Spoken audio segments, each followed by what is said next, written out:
ராம் ராம். வாழ்க வளமுடன். Voice of காஞ்சி நேயர் அனைவருக்கும் இனிய மாலை வணக்கம்.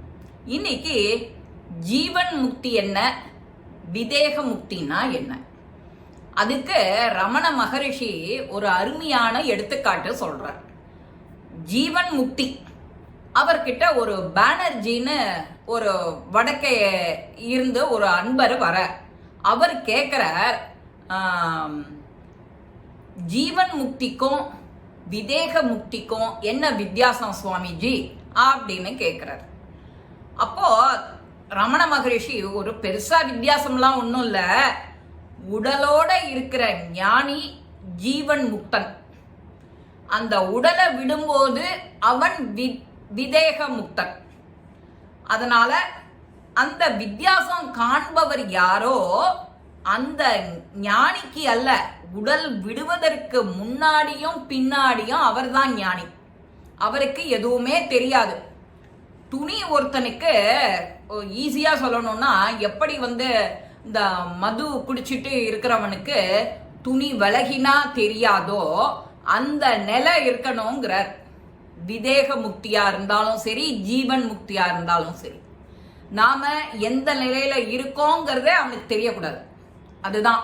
அதுதான் துணி அவிழ்ந்தாலும் தெரியாது, துணி இருந்தாலும் தெரியாது. அப்பேற்பட்ட உணர்ச்சி தான் ரொம்ப முக்கியம். எதுவுமே தனக்கானது இல்லை அப்படின்னுட்டு போறவர் தான் அந்த ஸ்ரீ ரமண மகரிஷி. அவர் சொல்றாரு, ஈஸியா புரிய வைக்கிறார். நான் இதை உங்களுக்கு இன்னும் கொஞ்சம் ஒரு தடவை இப்படி சொல்லிட்டேன். அவரும் இதை ஒரு தடவை சொல்லியிருக்க. எப்படி மது குடிச்சவனுக்கு தன் மேல ஆடை இருக்கா இல்லையா, அந்த உணர்வு இருக்கா இல்லையா அப்படிங்கிறானோ, அதே போலதான் ஞானிக்கு உடல்ல உணர்வே இருக்காதான். அவர் தான் அது இருந்தாலும் ஒரே மாதிரி இருப்பார், இல்லாட்டியும் ஒரே மாதிரி இருப்பார். அது அந்த ஞானிக்கு தான் ஜீவன் முக்தி, விதேக முக்தி. இது ரெண்டுக்கும் எவன் ஒருத்தனுக்கு வித்தியாசம் தெரியாதோ அவன்தான் பெரிய ஞானி அப்படிங்கிறார். அப்போ ரமண மகரிஷி இன்னொன்னு சொல்றார், நம்ம ஞானிக்கு ஆன்மாங்கிறது ஒரு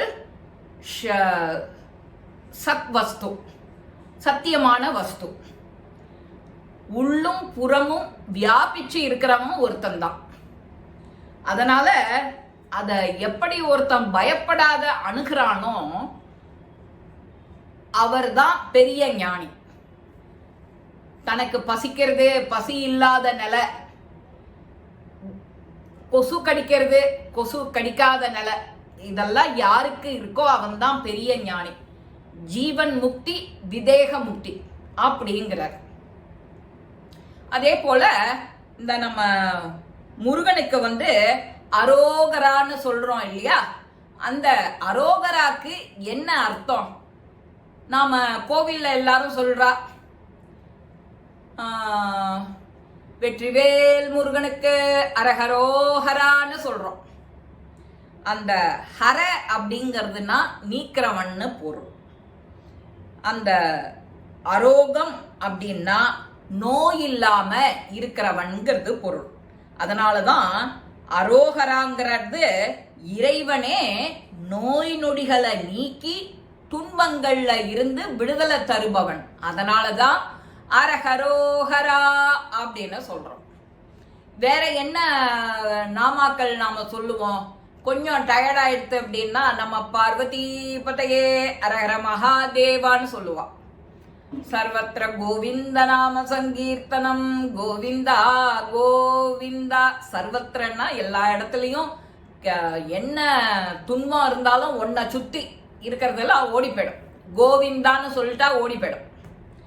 அதே போல இறைவனை நோய் நொடி இல்லாம நம்மளை அணுகாம இருக்கிறதுக்கு அரஹரோஹரா, வெற்றிவேல் முருகனுக்கு அரஹரோஹரா. இந்த சாதாரண இந்த 4-5 கோஷங்களை தினமும் நம்ம வாய விட்டு நம்ம வீட்டுல சொன்னாலே நல்ல அதிர்வு, நல்ல எண்ணங்கள் இது மட்டும்தான் வரும். நம்ம பார்வதி பதையே அரஹர மகாதேவா. தென்னாடுடைய சிவனே போற்றி, எந்நாட்டவர்க்கும் இறைவா போற்றி போற்றி. திருச்சிற்றம்பலம், தில்லையம்பலம். கோவிந்தா கோவிந்தா கோவிந்தான்னு சொல்லணும். இந்த பதிவு உங்க எல்லாருக்குமே பிடிச்சிருக்கும். லைக் பண்ணுங்க, ஷேர் பண்ணுங்க, பெல் பட்டனை கிளிக் பண்ணுங்க, சப்ஸ்கிரைப் பண்ணுங்க, கமெண்ட்ஸ் பாக்ஸ்ல கமெண்ட்ஸ் போடுங்க. ஸ்ரீ மகா பெரிவா திருவடிகளே சரணம். நல்லதே நடக்கும். ஆனந்தமா இருப்போம் நண்பர்களே. வாழ்க வளமுடன்.